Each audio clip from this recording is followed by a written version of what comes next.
বিধি।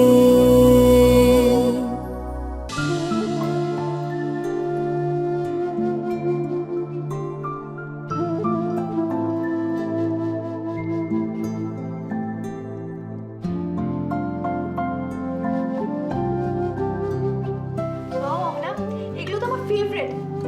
তুই নিজে বানিয়েছিস? অহনা কিন্তু নিজের কর্তব্যটা সব সময় গুছিয়ে করে। ওর ব্যাস ব্যাস হয়েছে, ওর কর্তব্যের কথা আর বলতে হবে না, অনেক হয়েছে। জানেন মাসিমা, বন্নি যে খাবারগুলো খেতে পছন্দ করে সেই খাবারগুলো অহনা নিজে হাতে বানাবে বলে সেই ভোর থেকে উঠে রান্না বান্না করছে।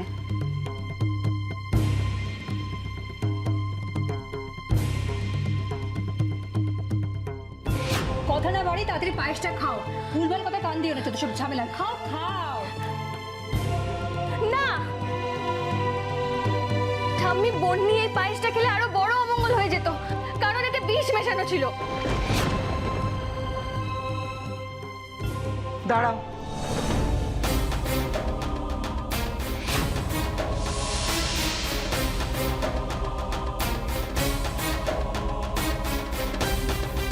আমি চাই তোমার আগে এই খাবার অহনা খাবে।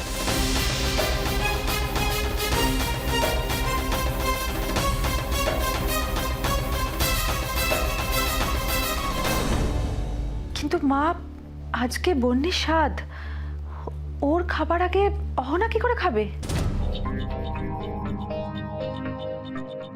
দেখো বড় বৌমা, আমি কুসংস্কার মানি না, কিন্তু ওই মেয়েকে আমি একদম বিশ্বাস করি না। কি জানি বন্নির ক্ষতি করার জন্য ওর খাবারে কিছু মিশিয়ে দিয়েছে কিনা।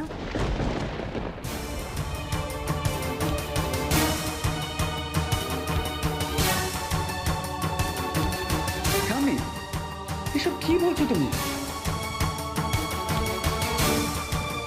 যে অহনা মাসের পর মাস একা বন্যের সেবা করেছে, তুমি তার উপরে সন্দেহ করছো?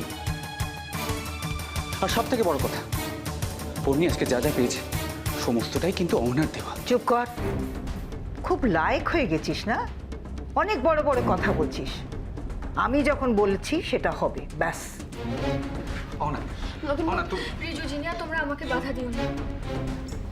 ঠাম্মি যখন এটা বলেছেন তখন আমি নিশ্চয়ই করবো।